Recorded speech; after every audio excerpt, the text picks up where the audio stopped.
doing? Welcome back to Equalized Sound and Auto Repair. And if you haven't been here, welcome.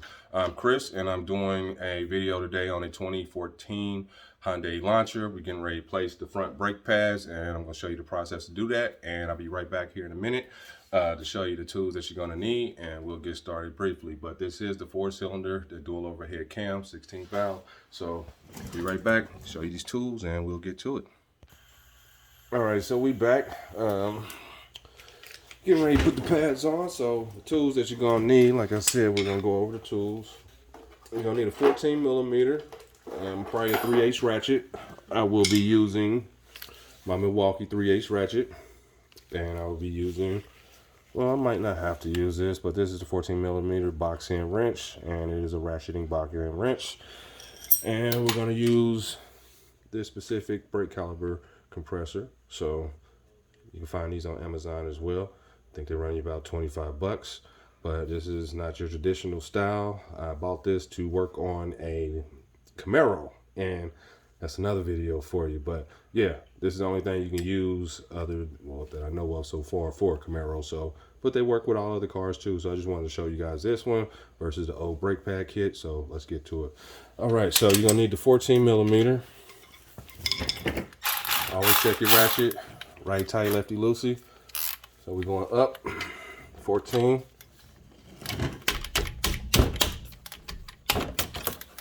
Just to break them free, smack your ratchet a little bit. And if you don't have one of these, you can go with your regular 3/8 ratchet. So we'll do that just for the video today. Regular 3/8 ratchet. And let's spin them out. Get the lock off. But yeah, we're just gonna change these pads. So you need a 14. You're gonna need a screwdriver, probably a nice hefty screwdriver, something about like this. You know, give you a nice little weight to compress the caliper out the way. And these calipers seem to be in good shape because these bolts are coming out real nice and smooth. So we'll see here in a minute what that does. You take your screwdriver, press the caliper over like that, and loosen it up. Slide it up like that and out the way. Actually, we're going to use a caliper hanger out the way for us. And those are on Amazon as well. Check your guide pins, make sure they're sliding good, got good slide on them. So we got that there. This is where your screwdriver is going to come in handy.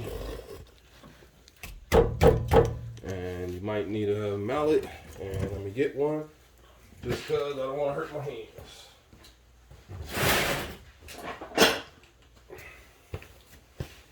But you can use a regular hammer, but I'm just going to use my little 2-pound sludge. Just get in there real quick.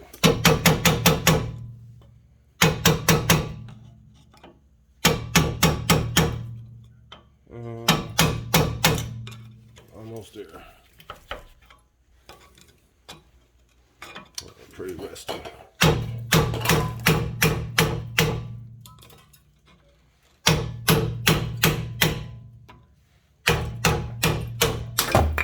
There we go, blast off.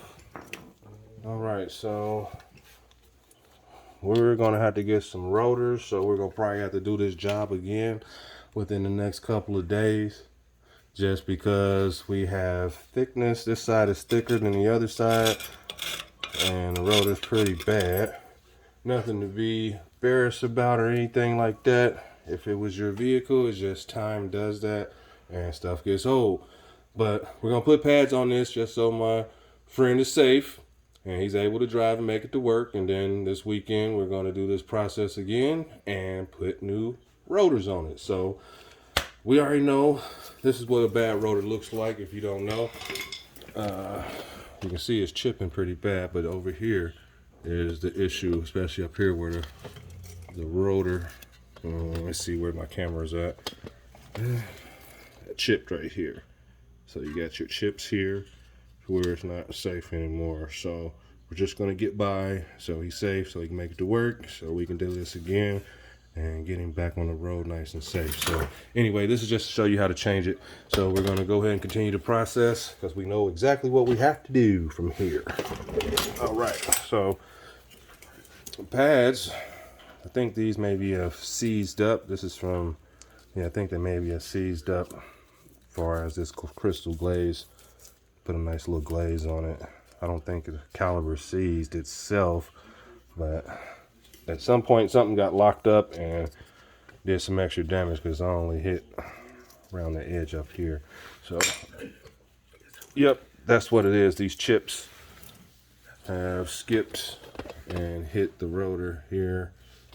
These chips and skipped up the pads pretty bad. So we're going to just get by for now. So let's see if the caliber compresses back like it should. Hopefully everything does, but when your brake pads go down, you definitely want to avoid metal to metal, because once they go down, your calibers, everything gets hot, and they're going to get to over 1,000 degrees every time you hit the brakes and stop, hit the brakes and stop due to friction. So they're going to heat up, and they're not going to cool off like they're supposed to, and it's going to seize up your caliber, and you might get a broken line, or you might even overheat your rotor and it catch on fire. So anyway, back to the video on fixing this 2014, changing these pads. So let's compress this caliber back just to make sure first, before we go any further, to make sure everything's doing what it's supposed to do. So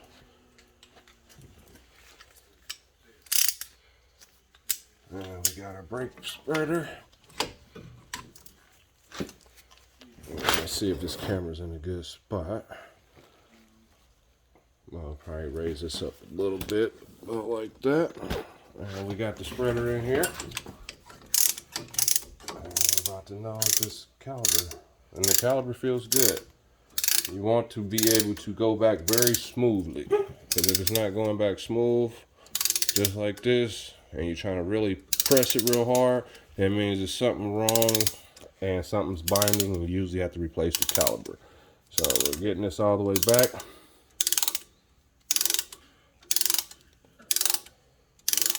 As far as we can get it till it stops.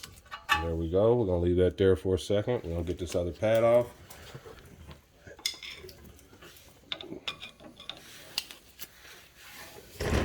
Back this up a little bit. There we go.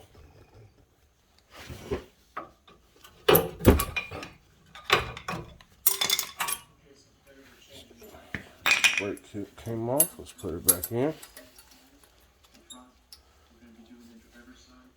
Alright, so the thickness is still thick, but it's chipped up pretty bad up in here. So that's why we got to replace it for this reason right here, and because it's not safe anymore. So ASAP type of deal. So let's get as much dust out as we possibly can. And we're going to put these pads on there since we got the caliper piston pushed back already. And let's do it. So we want them to be safe as possible, so we're still going to do our brake grease and all that stuff. Just a little bit, don't over glob it. Definitely need to do that, just so everything is a little better than where we're at now, just so we're safe for the next few days. Make it to the weekend. All right, we got those. We're going to grab and compare our pads. Let's get the new pads out the box.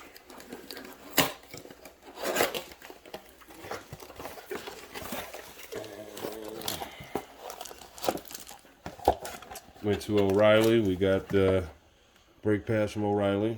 They're going to come in different types of different cars, but they usually have the same box or a similar box. Just like AutoZone got their own specific box. Hey, their brakes.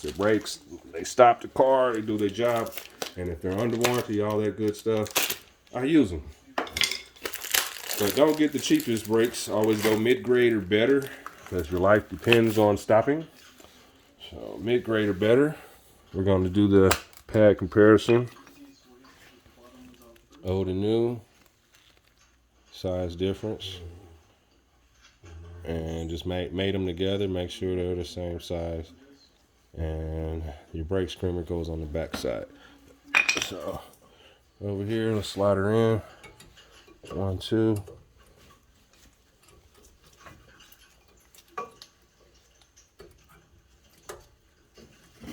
That's the side I always hate working with is the back side. Let's go top bottom first.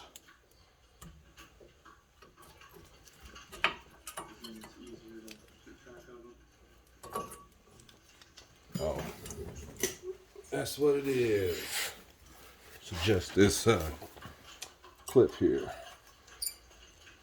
It's a little old, so normally they come with new ones when you go up a little bit. But this one's a little rough on the top here as well. But it should go in no problem though. Look at it. Go with the other side first. It might hold it in place a little better.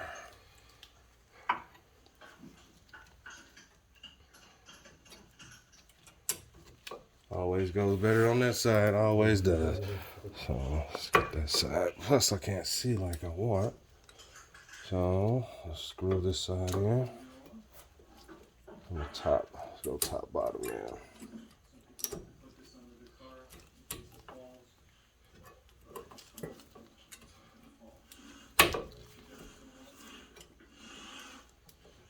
I think this clip might be a little bent.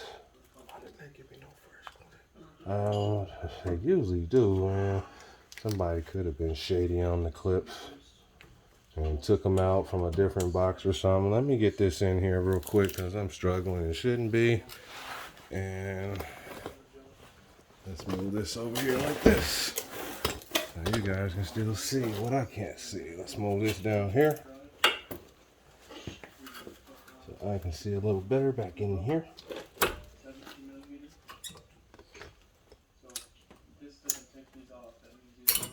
That's one thing about not having a lip is seeing. I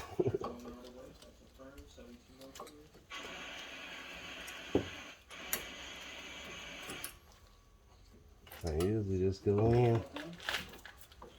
I think we're there. I'll tap it a little bit. Usually don't have to, but let's see if it'll help. Nope, little tap didn't help. All right. Let me get this in and I'll be right back. Okay, so we got the pads on there. It took a little bit of extra effort because we need new clips. It was a little bit of extra struggle to get in there, so we're going to get new clips and new rotors, and we're going to do all new pads, but it needs to be safe for work and to drive, and this is just for temporary purposes. So let's go ahead and lubricate these pads on the outside. Just a little bit.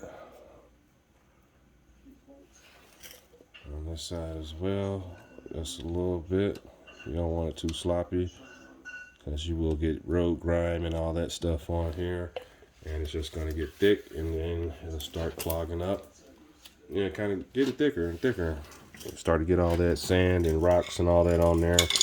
And all it does is cause more rust and buildup. So last part of the process, like I said, first check your guide pins. These are real lubricated, so we don't have to do anything. So we're gonna bring our caliper back up, releaser.